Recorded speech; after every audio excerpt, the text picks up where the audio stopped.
ఫిబ్రవరి 19. ఒకని మూర్ఖత వాని ప్రవర్తనను తారుమారు చేయును.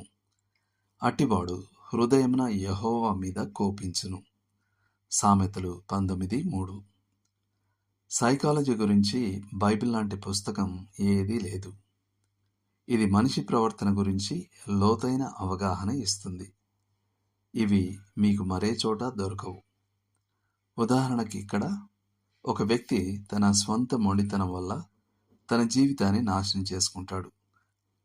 కానీ తనకు తానే నింద వేసుకోకుండా అతను దేవుని మీద తన కోపాన్ని చూపిస్తాడు. నిజమైన విషయం మనకు కొంతమందికి మాత్రమే తెలుసు.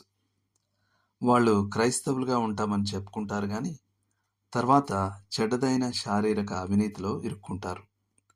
ఇది వాళ్ళకి సిగ్గు, అవమానం మరియు ఆర్థిక నాశనాన్ని తెస్తుంది. కానీ వాళ్ళు పశ్చాత్తాపడతారా? లేదు. వాళ్ళు క్రీస్తుకు వ్యతిరేకంగా మారిపోయి నమ్మకాన్ని విడిచి తిరుగుబాటుదారులుగా, నాస్తికులుగా మారిపోతారు. మనం గ్రహించేదానికంటే ఎక్కువగా నమ్మక ద్రోహం, దాని మూలాలు నైతిక వైఫల్యంలో ఉన్నాయి. ఏజే పొలాక్ తానొక యువకుడిని కలిసిన విషయాన్ని చెప్పారు.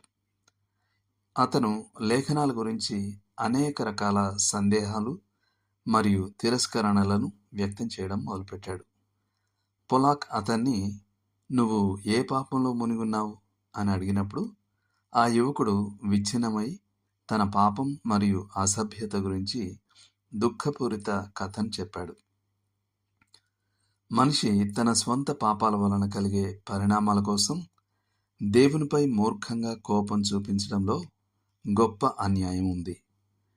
WF ఆడెనే ఇలా అన్నారు: ఆయన నిషేధించిన చర్యల పరిణామాలను దేవునికి ఆరోపించడం ఒక భయంకరమైన విషయం. దుష్కార్యం చేయి ప్రతివాడు వెలుగును ద్వేషించును. తన క్రియలు దుష్క్రియలుగా కనబడకుండునట్లు వెలుగునొద్దకు రాడు.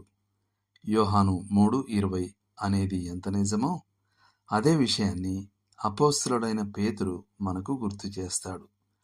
వారి స్వంత కోరికలను అనుసరించి నడుస్తూ ఉన్న అపహాసకులు ఉద్దేశపూర్వకంగా అజ్ఞానంలో ఉన్నారు.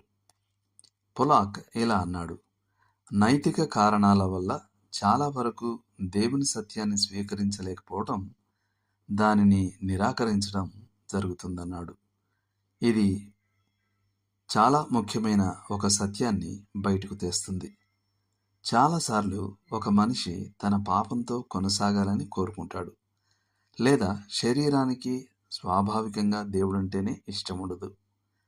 బహుశా వెలుగు యొక్క శోధించే స్వభావం మరియు వాక్యం యొక్క నియంత్రించే ప్రభావం వల్ల కోపం వస్తుంది. సమస్య తలలో కంటే హృదయంలో ఎక్కువగా ఉంది. దేవుడు మిమ్మును దీవించునుగాక. ఆమేన్.